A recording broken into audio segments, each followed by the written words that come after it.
Hello, everyone. You can see the first slide, right? Perfect. Looks good. Okay, perfect. Yeah, this presentation basically will focus on biosecurity concepts, so introductory concepts that are really important to prevent this context of influenza or other diseases. As well, we will discuss some important aspects we need to consider in order to um, implement some biosecurity practices in our farms. So essentially, let's start with probably everyone here in this webinar probably has the same question about what about is probably have some concerns about this influenza context or another diseases, or probably want to know more about how to prevent particular disease, how to prevent the diseases spread in a farm.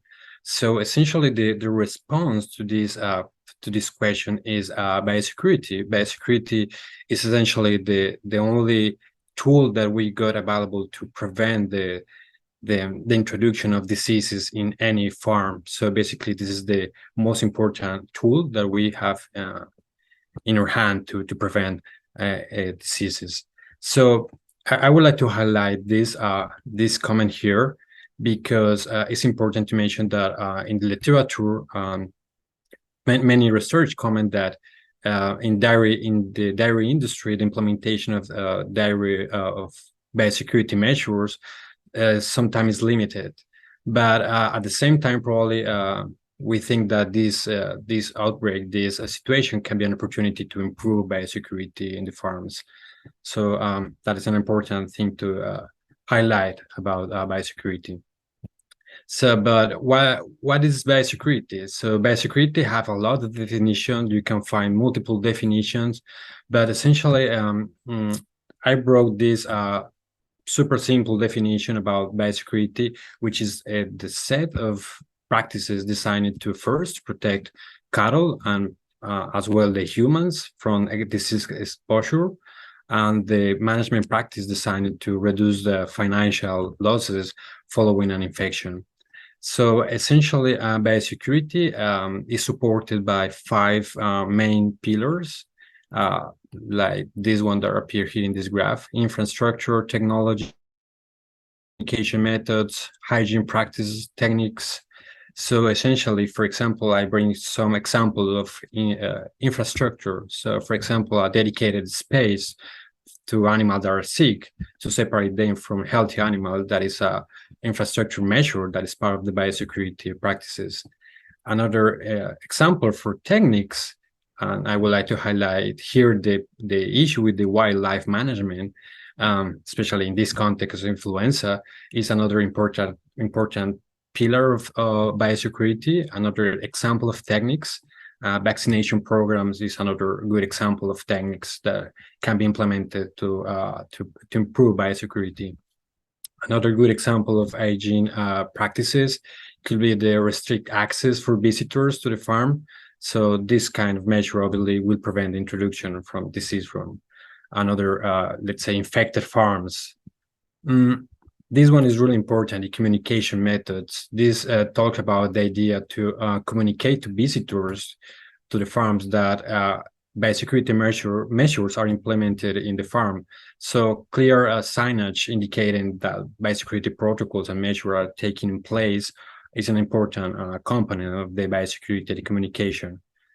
Finally, technologies, we got multiple examples, but I just bring the surveillance cameras as an example to monitor the daily activities in the farms. So there are a lot of, let's say, concepts that bring with the idea of the biosecurity, but essentially biosecurity has these three components, like by exclusion, by biomanagement, by containment. So essentially, for example, by exclusion, talk about the idea of preventing the entry of the disease into the herd, into the farm. Biomanagement discuss the idea to prevent the spreading within the herd, within the farm. Finally, by containment, talk about the idea to prevent that the disease, let's say, escape to the farm, to the affected farm, move to the next farm, to the neighbor farm. So these three concepts are relevant and are part of the idea of any biosecurity protocol. So this slide is super important because discuss a pretty basic idea that basically every people involved in health know about the epidemiological triad. So basically, any biosecurity measure, the idea is to break the transmission of the disease.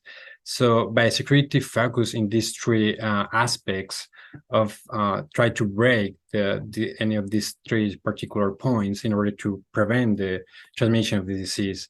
So for this context, for example, we got one component of the epidemiological triad is the agent. In this scenario is a virus, but could be a bacteria, could be a parasite, could be any potential pathogen that can affect the animals. The host, we got, for example, the cattle will be the host, people as well. So any measure adopted to increase reduce the susceptibility of the host, like vaccines or things aspect like that, are relevant to break the transmission of the disease. From the environmental point of view, we got aspects like here, I believe we have discussed previously about the concern with the wildlife, particularly with birds. So any measurement taken to reduce this contact is essential as part of any particular biosecurity measure. So as a general message, basically, the idea is to work over these 3 points in order to break the transmission of the disease. So as general comment, we got there different ways in which a disease can be transmitted from a health animal to a for a sick animal to a healthy animal. So we got different ways. So for example, direct contact, that is the most common way to transmit the transmission of disease. Basically, that implied that sick animal has contact with a healthy animal. So the essential measure taken in this scenario will be the separation. That is the only way to prevent the disease. We got objects that can carry the disease. In this example, here, some boots. Probably boots can transmit bacteria, virus, if we don't have any particular measurements taken in the farm to prevent, clean and disinfect these boots. So here the essential measure is cleanliness. Vector, here even the graph show you a tick. For example, rodents, bears are considered vectors because they carry the agent to one farm to the next one. So essentially, the way to prevent this vector is through vector management. There are additional ways to transmit the disease through aerosol, to oral ways. For example, the oral way is super common in calves because, for example, to the administration of raw milk is a risk factor to the introduction of the disease. So again, the strategy is cleanness, like pasteurization of milk as a strategy to break that transmission of the disease. So the previous one was about how disease is transmitted between animals, but here how disease is transmitted between farms. So essentially between farms, we got 4 main ways in which the virus, the bacteria, the parasite can be transmitted. So for example, in animals, we got that new animals or returning calves are a risk factor for the introduction of any particular agent into the farm. So as well, this point of wildlife is another point of concern, that another risk factor that is a potential way to introduce the disease into a farm.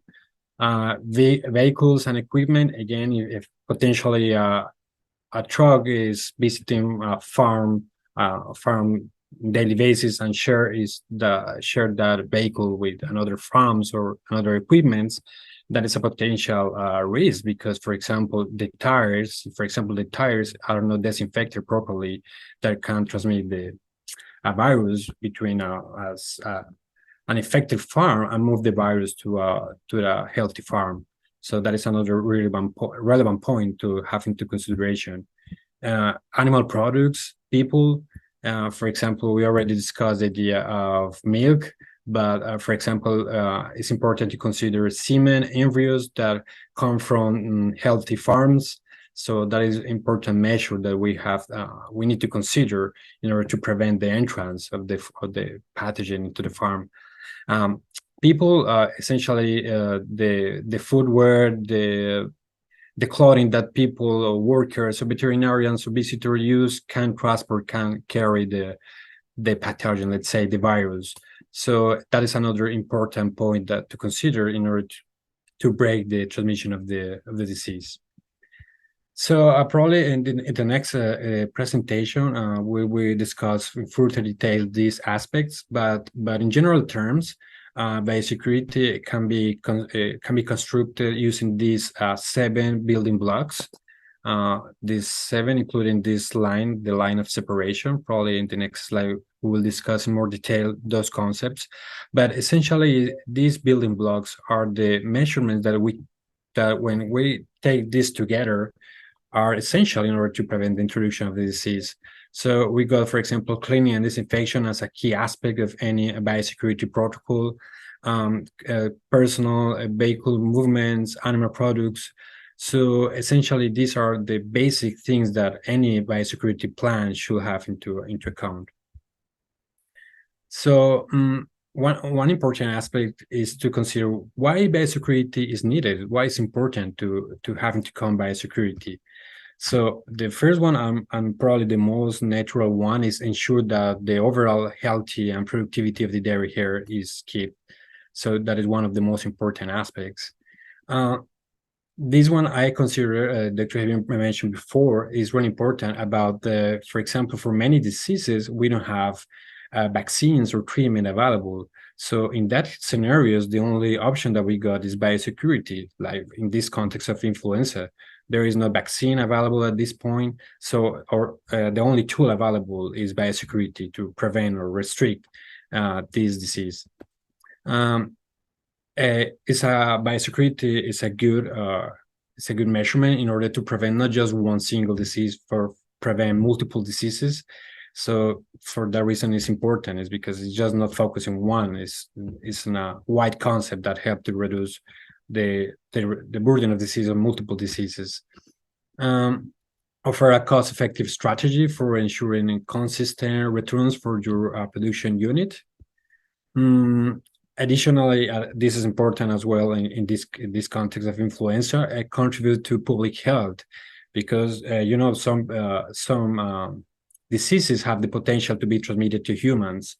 So again, this biosecurity ensure that we protect the community, the communities in general to be infected with any of these potential pathogens.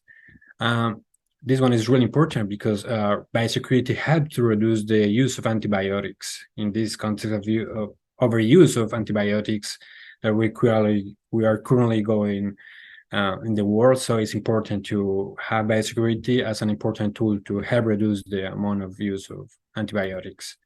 Finally, this guarantee that milk products meet strict quality standards, boosting consumer confidence and marketability of dairy products. So I just bring a couple of important points to consider in terms of why to consider biosecurity in a farm.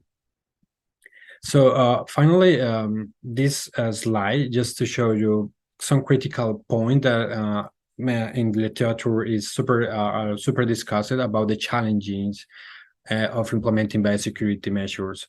So I think that a good way is to think about biosecurity like insurance, because your investment pay off when disease outbreak occurs. So I think definitely this is a good way to think about biosecurity in order to implement these measurements, to have an additional motivation to implement these measurements. Basically, we already know that the major challenge remains in the constant and daily application of these measurements. So it's important that highlight that these measurements should be in daily basis for the whole time in which we got the farm. So there is no time to stop these measurements. So that is an important thing to mention. So I just bring this interesting paper that discussed the implementation of biosecurity measures in some farms in Canada. So it's interesting that, for example, they use some hiding cameras to see the implementation of two basic biosecurity measurements like boot and hand washing compliance. So in this study, they realized that there was a low rate of compliance, like 53% and 36% of compliance with these simple measurements. So this opened the question: what is the impact? What is the impact of not having to consideration these simple aspects of biosecurity? So just to highlight those important aspects. Yeah, thank you so much for your attention.